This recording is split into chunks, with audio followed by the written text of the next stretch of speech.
जो खास करके डेली हम लोग खाना खाते हैं, हमारी प्लेट में जो आता है, जिस तेल में हमारा खाना पका, जो सब्जियां हमने खाई, क्या वो उस सीजन की थी कि नहीं थी।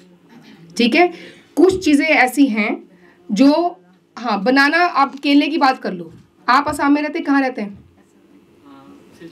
सिलचर में रहते हैं, तो वहाँ जो केला आता है, कोल बोलते हैं ना उसको उधर, कोला। मैं ये कहना चाह रही हूँ कि वो केला अलग, आप बिहार में आ जाएंगे, आगे यहाँ पे आगे हैं, तो वो अलग अलग तरह का है, उसके गुण धर्म भी अलग हो जाएंगे, अलग अलग वैरायटी की चीज़ें मिलती हैं हर जगह पे। ठीक, तो वो चीज़ें जो हैं, इन चीज़ों पे हम बिल्कुल फोकस नहीं है। हमें ना तो ये पता है कि हमें सब्जी किस तेल में खानी है, उसके लिए हम सुनेंगे कि बाहर के लोग क्या कह रहे हैं, जैसे उन्होंने बोला ट्रेंड्स। ठीक है, ऑलिव ऑयल है हमारे खाने के लिए, अगर होता तो यहाँ पैदा होता ना। विश्वास मतलब ईश्वर के भी ऊपर हो गए हम लोग, उस पर भी क्वेश्चन मार्क लगा दिया कि आपने गलती करी जो यहाँ पे ये चीज़ पैदा नहीं की। मेरे कहने का भाव सिर्फ केवल इतना है कि इतनी सिंपल चीज़ जिसको हमने जीवन भर इग्नोर किया, जिसके बारे में कोई चर्चा ही नहीं होती कभी, उसके बारे में अपने आने वाली जनरेशन्स को एजुकेट करना। पहले तो खुद ही सीखना पड़ेगा बहुत कुछ, है ना। तो वो जो बॉडी का एक बायोलॉजिकल क्लॉक था, उसको हमने डिस्टर्ब कर दिया, बिल्कुल टोटली।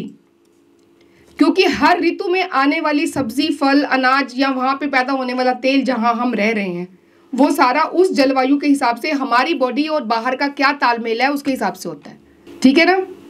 तो जो ऋतुचर्या है, सीजनल की रेजीम है, मान लीजिए अगर हम यहाँ रह रहे हैं, यहाँ कौन सी ऋतु चल रही है, उसके हिसाब से हमें उसको फॉलो करना है। अगर हम कहीं दूसरी जगह पर रह रहे हैं जहाँ ऋतु दूसरी है, उसके लक्षण भी लिखे हुए हैं। ये नहीं है कि अगर बसंत है तो सारी जगह बसंती होगी, ऐसा नहीं होगा। क्यों, कभी कभी जब हम लोग यहाँ पे आए, एक डाइट स्टार्ट किया, वो सूट नहीं कर रही, अच्छी नहीं लग रही, भूख नहीं लग रही, पच नहीं रही, सोखा के उल्टी आ रही है, दस्त हो गए, किसी को कुछ हो गया। उसका सबसे बड़ा कारण ये भी होता है कि जब हम कहीं दूसरी जगह पे जाते हैं, वहाँ पे पैदा होने वाली सब्जियाँ, फल वगैरह जो है, वो हमें, हमारी बॉडी टाइम लेती है उसमें एडजस्ट होने की। हम जहाँ पर हैं वहाँ जब जाते हैं तो वहाँ का ही खाना खाना चाहिए, वहीं का ही खाना चाहिए, वही सूट करेगा। अगर असम में जाके आप रहेंगे और दोनों टाइम आप रोटी खा लेंगे, जो पंजाब के लोग हैं मेरे जैसे, मैंने ये भुगता हुआ है इसलिए मैं बोल रही हूँ, जोरहाट में 2 साल रही हूँ मैं। तो अगर वहाँ आप दोनों टाइम रोटी खाएंगे तो आपका पेट फूल क्या जाएगा मैम? पेटू तो सर बनेगा ही बनेगा, मतलब बीमार हो सकते हैं, बीमारी हो जाएंगे। जो यहाँ पे साउथ से यहाँ शिफ्ट होके यहाँ रहते हैं, वो यहाँ पे रह के परांठे खा सकते हैं, लेकिन वहाँ पे नहीं खा पाएंगे, क्योंकि जलवायु जो होती है, जल और वायु, ये जलवायु इसी से बना, जल से उस मिट्टी में बहुत फर्क पड़ेगा। वहाँ पे जो वनस्पति होगी, जो फल होंगे, जो सब्जियाँ होंगी, ठीक, और वही पानी हम पीते भी हैं, तो उसमें जो गुण हैं वो हमारे अंदर जा रहे हैं, हमारा शरीर उसके हिसाब से ही है।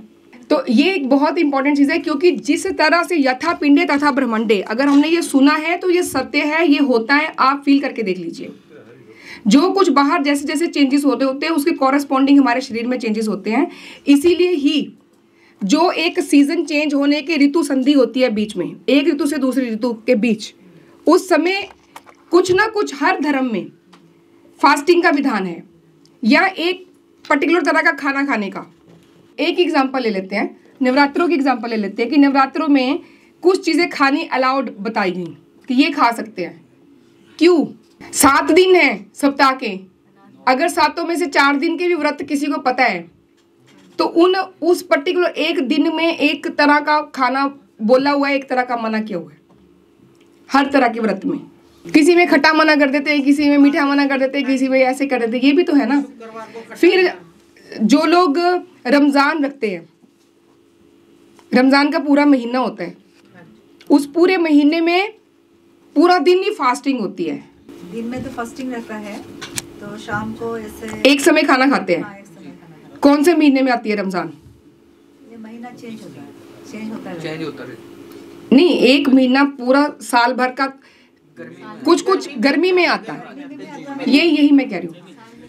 हर साल थोड़ा 11 दिन इससे चेंज होता है। चेंज होता है, तो वो 11 दिन कैसे कैलकुलेट किया आपने? जनवरी फरवरी के हिसाब से नहीं? Lunar months. यस, वो जो है वो क्लॉक हमारी बॉडी के हिसाब का क्लॉक है। That is a scientific calendar actually, lunar या सोलर, ठीक है, जो भी वो कैलेंडर्स हैं। वो जो लूनर कैलेंडर है वो एक साइंटिफिक कैलेंडर है। वो जैसे जैसे बहुत एक्यूरेट कैलकुलेशन के अकॉर्डिंगली वो दिन डिसाइड किए गए हैं। तो हमारी अग्नि बहुत मंद होती है गर्मी के मौसम में, बहुत मंद अग्नि होती है हमारी। हम लोगों को बहुत लाइट या नहीं खाएंगे तो ज़्यादा अच्छे रहेंगे। लेकिन उसमें क्या, उसको क्या किया, उसको एक नियम बनाने के लिए ताकि सब लोग स्वस्थ रहें, है ना, और सब लोग उसको फॉलो करें, तो उसको उसके लिए रूल्स रेगुलेशन बना दिए गए, ठीक, जिसको कि संस्कृत में धर्म कहते हैं, हिंदी में धर्म यानी कोड ऑफ कंडक्ट, क्या करना चाहिए क्या नहीं करना चाहिए एक समाज में रहने के लिए, वो चीज़। रिलीजन एक अलग चीज़ है, लेकिन ये जो कोड ऑफ कंडक्ट का पार्ट था ये सारी चीज़ें। कोई लोग नौरोज़ रखते हैं ना, पारसी लोग वो भी रखते हैं। तो वो जो फूड एक पर्टिकुलर सीजन में हमें खाने के लिए बोला गया, वो हमारी बॉडी को डिटॉक्सिफाई करता है actually. That there is a science behind that. उसके पीछे एक आयुर्वेद था जो वो बोला गया खाने के लिए, क्योंकि वो बॉडी में से दोषों को बाहर निकालेगा जो उस पर्टिकुलर ऋतु में बढ़ते हैं बॉडी के अंदर।